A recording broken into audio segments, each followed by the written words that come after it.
深夜，寝室楼微信群有人问宿管阿姨怎么还没来查寝。阿姨平时为人特别负责，每晚熄灯前雷打不动的查寝，到点就锁门。大家正讨论间，203忽然发消息，阿姨死了。我嘎的，看到这条消息，我赶紧回复@203，这个玩笑不合适吧？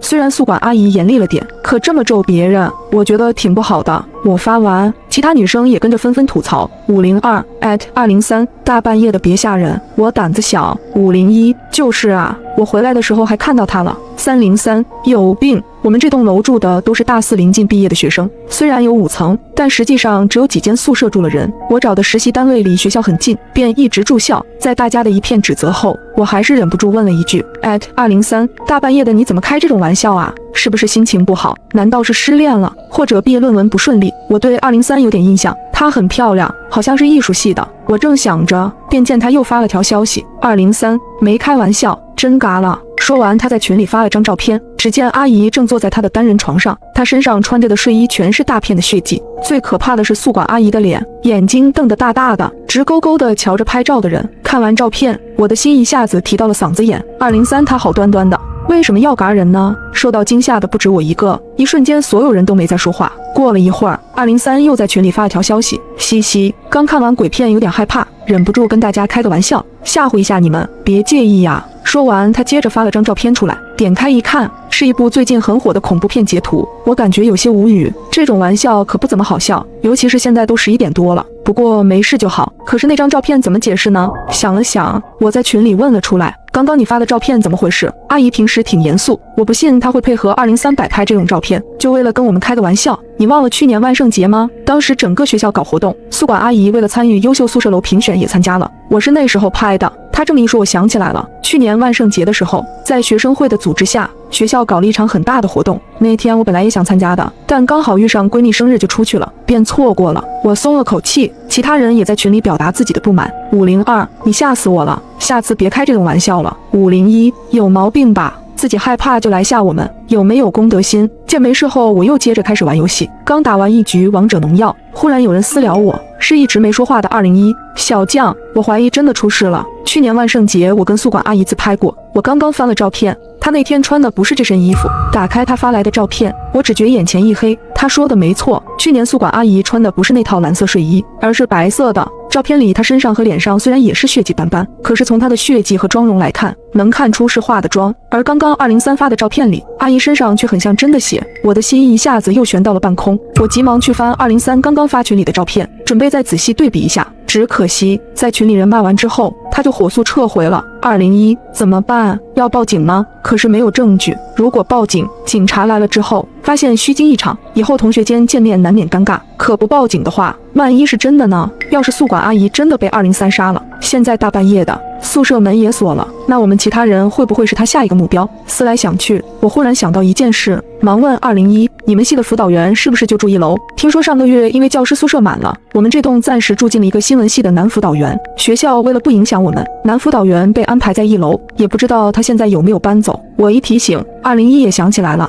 我有他微信，我问问，他就住1楼，我让他去看一下。201说完，我忙补了一句，先等一会儿，万一203也在1楼呢？如果203一直在1楼没走，那辅导员现在过去也很危险。我跟201一起煎熬的等了一会，直到10分钟后，201再次发消息过来，203他应该在房间，我听到他房间里有短视频的声音，还有他们房门有点问题，平时开门声比较大，要是他刚刚去1楼，我应该听得见开门的声音。既然人在，说不定是我俩想多了，更何况谁嘎了人还说出来，又不是疯子。过了一会儿，201发了张照片过来，我一下子认出来这是阿姨的宿舍，她正躺在床上，盖着被子，头上还有块湿毛巾，脸上也没看到血迹。辅导员刚刚看过了，说阿姨没事，她发烧了，所以今天没上来。阿姨让辅导员等下帮她查个寝。原来是这样。201说完，又在大群里发了一遍，阿姨生病了，让我们系的辅导员帮忙查寝，她等下会上来，大家都回自己宿舍吧。这下应该没问题了，我也放心了。洗漱完正准备接着玩游戏，忽然门外就传来了敲门声。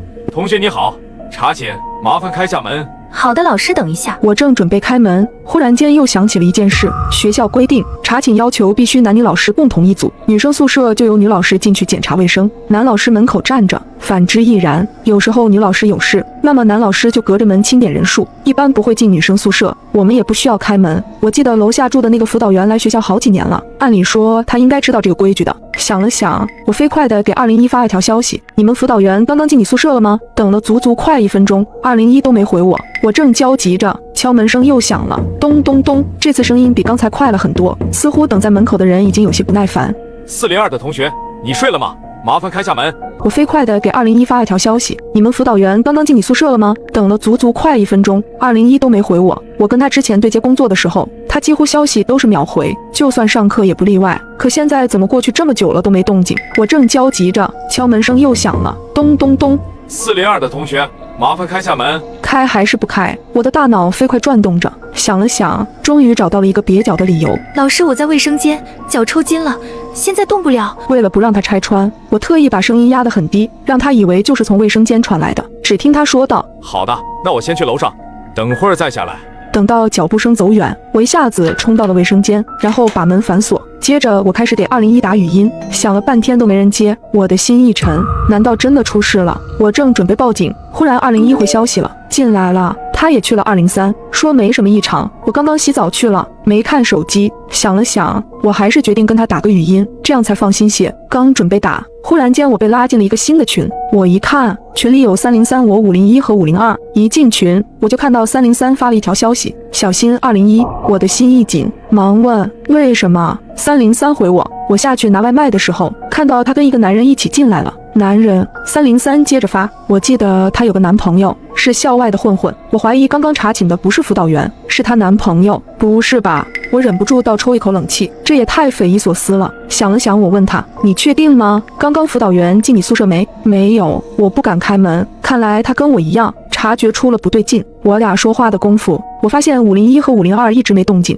也不知道他们现在在干嘛。于是我忍不住提醒501、502，小心查寝的辅导员，不要给他开门。我话落，忽的楼上传来一阵惨叫声，不知是谁发出的，凄厉又急促。我的心一下子飞快跳动。501、502，你们还好吗？出什么事了？303，怎么了？402，你为什么这么问？看来他没有听到惨叫声。我正要接着说，501回话了，没事，我在看恐怖片。502跟我一起呢。502，对，我俩在一块儿。刚刚没看手机，辅导员已经查完寝下去了。502说完，在群里发了张照片。他拍的是501，只见501坐在凳子上，脸朝着笔记本方向。不对，怎么又是恐怖片？好端端的，今晚怎么个个都在看恐怖片？我正想着，303已经私聊我了，你刚刚怎么这么问？我忙回，我怀疑他们出事了，刚刚我听到了惨叫声。303，你赶紧来我这里，我们宿舍有2道锁，很安全。假如501和502真出事了，不管外头的辅导员是真是假，我现在都非常危险。这么看来，他宿舍是比我这里要安全点。我正焦虑间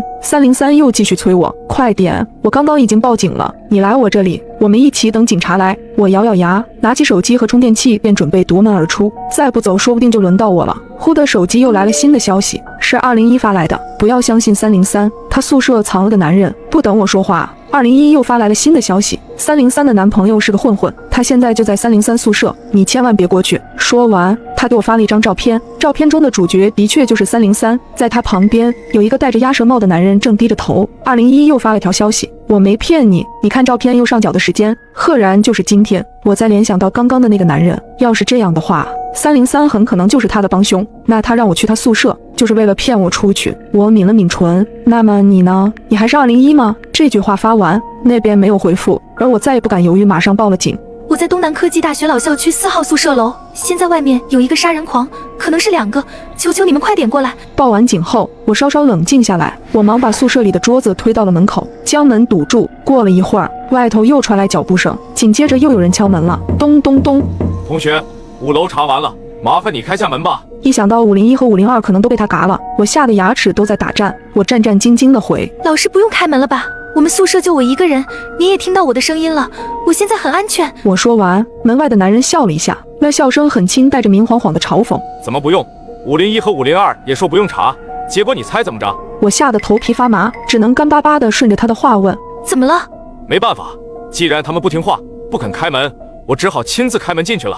话刚落，房门就是一声巨响，似乎是有什么东西在用力砸门。我壮着胆子，小心翼翼地透过猫眼去看外头的男人。他穿着一身全黑的衣服，戴着帽子和眼镜。只见他正低着头，手里拿着一把斧头，用力地砸门，而那把斧头上还带有鲜血。我下意识地按住房门，对着门外喊道：“我已经报警了，警察叔叔很快就要来了。”虽然嘴上这么说，可是我的身体在不停地打颤。忽然一阵手机铃声打断了男人砸门的声音停止，他接听了语音。他滑动语音的那一刻，我看清了，是203打来的。什么？好吧，那我现在就下去。说完，男人就匆匆离开了。发生什么事了？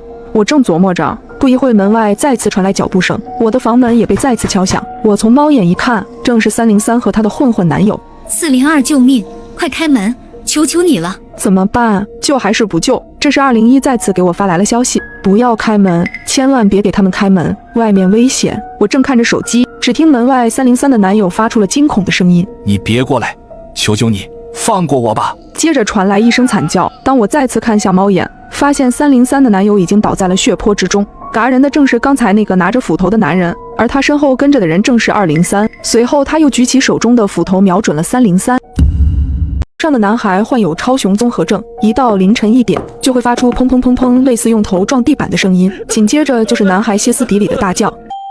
自从他们一家4口搬回来后，我就没睡过一天安稳觉，邻居们也被折磨得受不了。终于今晚501爆发了，他气势汹汹地敲响了601的房门，大概敲了17、18下，取而代之的是501歇斯底里的大吼：“吵，拉傻子在吵，信不信我弄死他？”不一会，601果然安静了下来，租户群倒是难得热闹了起来。503说：“501给你点赞。”这话我早就在心里说过几百遍了。602是真的烦，他们家重男轻女，连续留了好几个，终于怀上了儿子，去医院检查说有超雄综合症，不愿意打，非要生下来，结果生出这么个玩意儿。我默默窥屏，虽然没有说话，但是对他们的话非常赞同。就在这时，501也在群里发话了。是哪个神经病给老子发的短信？接着501丢出一条短信截图，电话号码未知，内容是我帮你杀了他。潜水的住客纷纷表态，不是我，不是我。等租户群安静了下来之后，我把手机搁枕边，闭眼准备睡觉。毕竟像这样安静的夜晚可不多。突然手机再次震动了一下，是602发的消息。今晚601真的好安静，安静的不正常。你们说那个超雄男孩该不会真的被杀了吧？203立刻接话，怎么可能？那家子重男轻女，把儿子当宝，谁要是把他们儿子杀了，他们不得发疯和对方拼命？501却说，就那个傻子死了最好。501的话得到了503和402的强烈附和。不过话虽然这么说，503还是弱弱的问601，该不会是真杀人了吧？要不我们找个人上去看看？别看平时大家聊天聊得嗨，可真到了这个时候就没人说话了。我想了想，回了句，要不再观察几天，万一是超雄男孩生病了呢？503回复，好吧。在接下来的3天里，所有人都只看到了601的夫妻俩，没有看到超雄男孩，也没有听到超雄男孩吵闹。这天下班回家的时候，一只小手突然拉住了我的袖口，扭头一看，是601的小女孩，她是超雄男孩的妹妹，穿着一身红裙子，长得怪可爱的，和那个超雄男孩简直一个天上一个地下，正可怜兮兮地看着我。她悄悄对我说：“姐姐，我家真的死人了。”什么？姐姐，我说我家有人被杀了。我先是愣了一下，接着掏出手机立刻报了警。警察很快就来了，房间门打开后，只见夫妻2人撒泼打混的哭着：“警察同志，天地良心啊，说我杀了我儿子，怎么可能？”超雄男孩站在旁边，不似以往那样身体轻颤且暴躁，安安静静地站着，眼神空洞，明显比几天前瘦了一圈。虽然超雄男孩的情况很奇怪，但是明显是个大活人。警察遇到这样的夫妻也很无奈，耐着性子说：“你们邻里邻外的，人家不也是为了你们好，没出事最好。”在警察的调解下，我拿了500块给601作为赔偿。完事后，我一直纳闷那个小姑娘为何要骗我。今天的夜晚仍旧很安静，可是我怎么也睡不着，一闭上眼睛就是超雄男孩那副诡异的面孔。咚咚咚，有人在敲我的房门。我看了一眼手机，凌晨2点。咚咚咚，敲门声更急促更用力了，我甚至能感觉到地板都在颤动。我门口安装了一个声控灯，此刻声控灯正亮着，但猫眼里却是一片黑暗。我门旁有个窗户，此刻我清楚地看到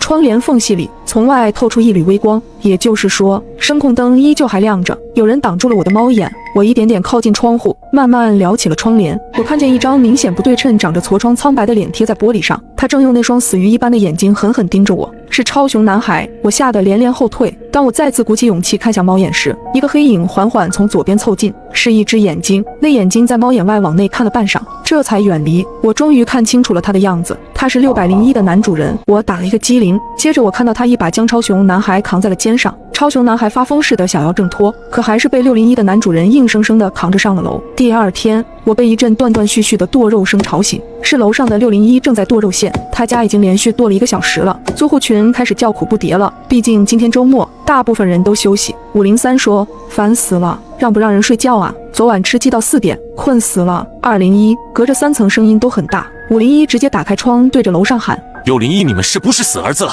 剁肉岂可吃饭吗？”601剁肉的声音停了一下，然后又继续，气得501跑到601的门口大骂：“你们家是不是要死了？再发出声音试试，信不信老子送你们一家人下地狱！”602也加入了战场，就是弄死你们算我一个。601再次安静了下来，租户群里纷纷给501点赞，我群豪杰啊，听你怼601可真爽啊！这时501突然在群里问：“这是谁呀？发短信吓唬老子！”接着他丢出一张短信截图，又是魏志浩吗？这次写的是小心下一个死的就是你。我以为这又是谁的恶作剧，便盖上被子继续睡懒觉。到了中午出去吃饭时，我正巧和601的女人打了个照面，她手里拿着个纸箱，我瞄了一眼，看到箱子正上方的几个字：酱汁排脚肉鸡。女人看到我后，对着我露出一副诡异的笑容：“呵呵，家里买了一只小乳猪，所以今天一直在剁肉，你多担待。”我随即附和一声，转身下了楼。等我吃过午饭，刚走到5楼的楼梯口，就再次看到了601的女人。她把脸贴在我家的猫眼上，正努力从外往里看。请问你有事？听到我的声音，601女人立刻换上温和的笑容朝我看来。她抬起手，我这才发现她手里拎了个白色塑料口袋。今天家里包了包子，拿几个来给你尝尝。不用了，谢谢。我本能的不想要，可是她非往我手里塞，没法，我最后只能收了。回到房间内，不一会儿，我听到了有人下楼的声音。我从猫眼里看到是601的男主人，他敲响了501的门，估计又是来送包子的。但不同的是，501打开门后，他直接走了进去。隔了大概5分钟，这才传来601上楼离开的动静。很快，租户群的大伙开始讨论送包子这件事。203说：“刚刚601来给我送包子了，震惊死我了。”201，我差点以为他是来找我干架的。503，有一句话不得不说，601虽然有病，可他的包子是真的很好吃，味道和我以前吃的都不一样。203，是吗？我没敢吃，我吃一个试试。我看聊天看饿了，从冰箱里找出601送的包子，上锅稍微加热了一下。我吃包子有个习惯，喜欢掰开再吃，可当我掰开包子后，里面竟然有一颗牙齿，这颗牙齿很熟悉，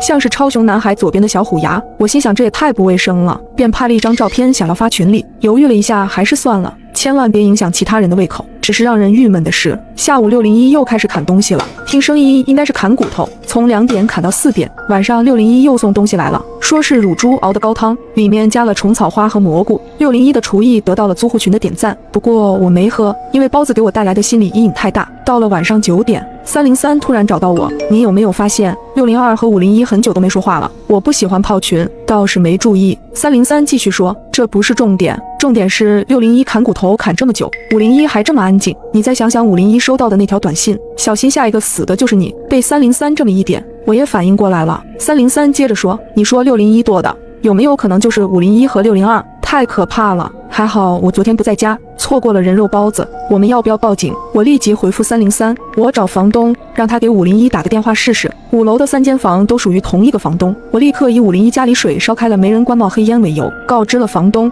501的手机铃声很快响起，他的手机铃声很特别，是一首热血的中文歌，激昂的曲调却让我浑身发冷，因为手机铃声响起时是从我楼顶的601传来的，铃声很快停止，不知道是对方挂断了电话，还是摁下了接听。大概等了10分钟，我给房东回了个电话询问详情，房东有种劫后余生的庆幸感。小将谢谢你哈，要不是你我这次指不定损失惨重。我硬着头皮问，请问是501本人接的电话吗？好像是吧，就是声音有点哑，应该是感冒了。我敢肯定，接电话的人绝对不是501，因为疫情最严重的时候，我们全楼小刀割嗓子，就501没事，他当时还在群里嘚瑟，说猪倒了他都不会倒，更何况501昨天骂人的时候还中气十足呢。陈姐，你给501打电话的时候，你有没有说是谁给你打电话的？当然啊，我给他说了，是小将你提醒我的，做好事当然要留名了。哦，对了，小将，我有事就先挂了哈。电话挂断，我心想完蛋了，这不是把我暴露了吗？咚咚咚，房门被敲响了，我颤颤巍巍走到门口，凑到猫眼一看，明明没人，可房门又被敲响了。姐姐是我，是601的小女孩，我赶紧打开门，招呼她让她进来，她却摇摇头，小声道：姐姐，我来偷偷告诉你一声，小心一点，你发现了他们的秘密，他们今晚会来要你的命。小女孩说完，就扭头匆匆跑上了楼。她跑得可真快，这么安静的夜，我也没听到脚步声。这时601的男人突然出现，他站在楼梯口，用一种阴森的目光看着我，吓得我赶紧反锁了房门。我掏出手机，立刻报了警。喂，警察局吗？我要报警，有人要杀我。警察赶过来大约需要20分钟，现在我只能乖乖躲在家里，煎熬地等待救援。我又发消息告诉303，601的男主人疯了，501真的被他杀了，楼道里危险，千万别出门。这时楼下突然传来了402的辱骂。大半夜的，谁把1楼的铁门锁了？402是个年轻的小伙子，常常这个点出去享受夜生活。接着我又听到他大喊：“你别过来！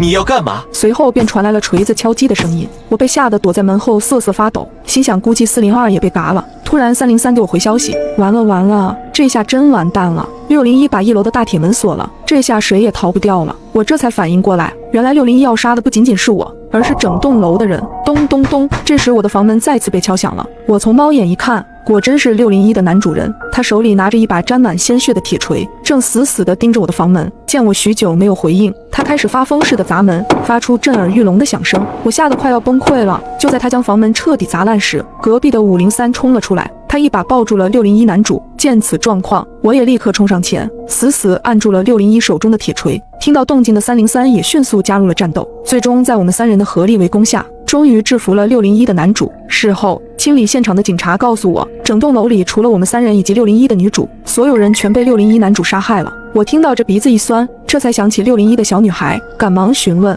他的女儿呢？我明明看到她还在。警察先是愣了一下，然后对我说：“经过调查，他的女儿早在3个月前就被杀害了，也是被601的男主人做成了人肉包子。”原来自从他们家生出了一个不正常的男孩后，601的男主因为无法接受现实，患上了精神病。在搬到这栋楼后，因为邻居们的辱骂，促使他的病情越发严重。先是心理不平衡，杀掉了身体正常的女儿，接着他又恨铁不成钢，残忍杀掉了超雄男孩，然后逼迫自己的妻子将超雄男孩的肉做成了人肉包子，分给大伙吃。最终一无所有的他，又将目标瞄准了整栋楼的住户。知道真相后，我不自觉地朝楼顶的601看去，突然那个小女孩又出现在楼道里，她冲我摆了摆手，仿佛在说：“再见了，姐姐。”所有刷未知全貌不予置评的人，你们的网名就是你们的死法。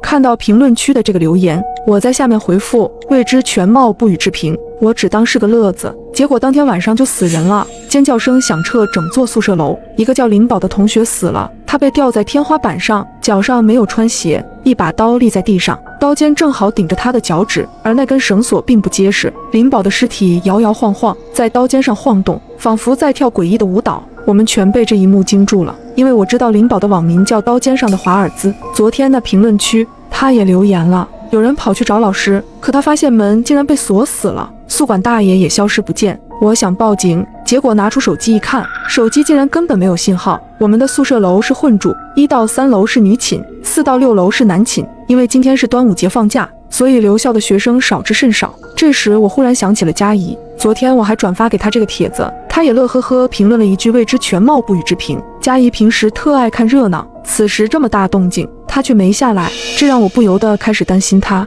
我赶紧上楼去找她，她的网名叫阳光下的小蛇，我觉得她的网名应该很安全。来到佳怡的房门口，我使劲敲了几下，里面没人回应。幸好我知道她喜欢把钥匙放在门口的地毯下，于是我把手伸进地毯摸了摸，还真摸到了钥匙，然而钥匙却是湿漉漉的。我拿起来一看，手上满是鲜红，一股惊恐占据了我的内心。我赶紧打开了门，屋里的情景让我双腿发软。他趴在地上，身体弯曲的像一条小蛇，他的房间朝东，等天亮时就会有阳光照耀在他的身上，那正是阳光下的小蛇。忽然宿舍广播声响了起来，昨天晚上所有在评论区底下留言未知全貌不予置评的同学，马上来501集合，不要犹豫，马上来。网络虽然断了，但是广播室还能用，我不敢迟疑，赶紧去了501号房。房里除了我还有另外3人，叫我们来的是个女孩，她坐在床板上，说话都在哆嗦。我们被人盯上了，今天死的2个人全都是昨天在评论区回复的人，